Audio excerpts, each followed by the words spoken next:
border with Mexico? That's the latest from President Donald Trump amid the ongoing drama of America's immigration crisis. We do not yet know the details, whether this will entail states sending in their National Guard units or Congress approving federal troops against an as yet unspecified national security threat. But sitting beside his Defense Secretary General Mattis today, President Trump announced this move and threw in a few threats to neighboring Mexico for good measure. We are going to be doing some things. I've been speaking with General Mattis. We're going to be doing things militarily. Until we can have a wall and proper security, we're going to be guarding our border with the military. That's a big step. We really haven't done that before, or certainly not very much before. But we will be doing things with Mexico, and they have to do it. Otherwise, I'm not going to do the NAFTA deal. So this comes after Trump took to Twitter over the holiday weekend, egged on by the conservative media complaining that he has yet to even start his promised border wall. The president unleashed a drumbeat of threats over a human chain of some 1,000 Central Americans who are now trying to make their way to the U.S. border. They're mostly Hondurans who are fleeing violence at home. And the march is, in fact, an annual event, which is now in its 5th year. It tries to draw attention to the plight of people fleeing violence and poverty in Central America. Now, today, the Mexican government issued this response saying, Mexico's migration policy is a sovereign one, through which it seeks to ensure legal, safe and orderly migration with full respect for people's rights. Under no circumstance does the Mexican government promote irregular migration. And the Mexican ambassador to the United States, Jeronimo Gutierrez, joins me now from Washington. Ambassador, welcome to the program. Thank you very much, Christiane. It's a pleasure to be here with you. So let us take stock. What do you understand? What does the Mexican government understand by President Trump's statement just now that he will militarize the border with your country, send American troops there? Well, thank you very much. This gives me the opportunity to address this issue, which is important and has certainly called attention. The first thing is that the Mexican government has formally asked for clarification of the president's statements, both through the State Department and the Homeland Security Department. I have personally already spoken to Secretary Nielsen at DHS. And the important thing is that both countries share the idea of having a secure border. We don't always agree in how to achieve that objective.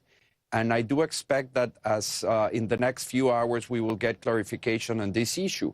It's certainly not something that the Mexican government welcomes, but as soon as we have further clarification, we can expect to have a better idea of where we are. So when you picked up the phone to talk to the Secretary of Homeland Security, did she have any idea that this was coming? Did you get any clarity from her? Well, my understanding, as you mentioned before, the National Guard has been called before in different instances and in past years in a supportive role. I would assume that that's what we're looking at. The president will be meeting with Secretary Nielsen later today, and we will continue our dialogue with U.S. authorities today. Mm-hmm. So what will Mexico's response be if you do not get the kind of clarification that you want? In other words, will Mexico respond by putting troops on its side of the border if, in fact, that's what's happening from the U.S. side? Well, Mexico is certainly a sovereign nation, and we will act in our own best interest, as that's only natural. In fact, the U.S. and Mexico have a very strong cooperation on security matters, especially at the border. And we believe that we will find common ground to secure the border, but in a way that it serves both countries' interests. That's what certainly the type of cooperation that we have been engaging with in the past 12 or 14 months with the Trump administration, and we hope that that will continue. Let me ask you, because the original sort of anger from President Trump, amongst many others in this ongoing crisis over the wall, over immigration, etc., is this human chain, this procession of Central Americans who are coming through Mexico, trying to reach the United States. You just heard in that sound that I played of President Trump saying that it's up to Mexico to stop them, or else we will, deal them a defeat on NAFTA. So what is Mexico doing about this? Well, I'm glad that you earlier referenced what is the Mexican government policy on immigration. The Mexican government does not promote nor advocate for irregular immigration. It's certainly not in the interest of anybody, including Mexico. What we seek is a migration that is legal, safe, orderly, and that respects the basic rights of people.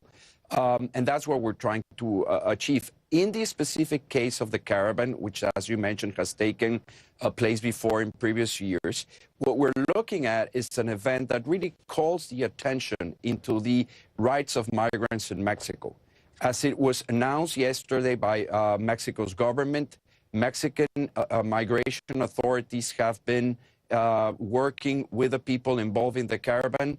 We have offered already humanitarian relief to them in Mexico, and we're also looking at the status of the individuals so we can proceed either with a repatriation process according to Mexican law, or offer that humanitarian relief that I just mentioned. But does the humanitarian relief involve allowing them to continue to the U.S. border? It does not. This caravan really calls our attention on something that it's important. Mexico faces a challenge, Central America faces a challenge, and the U.S. faces a challenge individually with respect of these type of developments. What we really, I think this calls our attention is the need to better communicate and coordinate and hopefully align our asylum policies. There has been a specific working group that has been formed by agreement of Mexico and the United States that it'll start working in the next few days, I hope, in a couple of weeks at the most. And I think that will be helpful to manage this situation and any other one in the future. So I wonder whether you were all surprised and maybe caught off guard a little bit, because you heard also President Trump threatening NAFTA and Mexico's, participation in NAFTA. It seems, though, that you'd all been experiencing negotiations that we heard, at least from the Mexico side, seemed to be going quite well. What is the status of the NAFTA discussions underway right now? And were you caught off guard by President Trump threatening that NAFTA deal today? Well, the administration's position on the North American Free Trade Agreement have been public for quite some time now. We are engaging in negotiations. The 8th round will soon take place. We do believe that NAFTA has been, on balance, a very successful agreement for the three countries. We do recognize that it's a 25-year-old agreement that can certainly be improved, updated, and modernized. That is where the negotiating teams are focused on. It is in the interest of the three NAFTA partners to help employment conditions throughout the region. We share that view with the administration, our Canadian friends. That is what we're concentrated on. NAFTA, it's not so much only about what we trade among ourselves, but it's really about how do we produce together as a region to export to other places in the world. And it can be improved. Yes, that's what we're doing. But on balance, it has been successful. And the relationship between Mexico and the United States is a very comprehensive one. Certainly, it's a very dynamic, and it needs to be looked comprehensively. But I think that the NAFTA negotiation is on track. And at the same time, our security affairs are evolving on a daily basis and on separate tracks. Okay.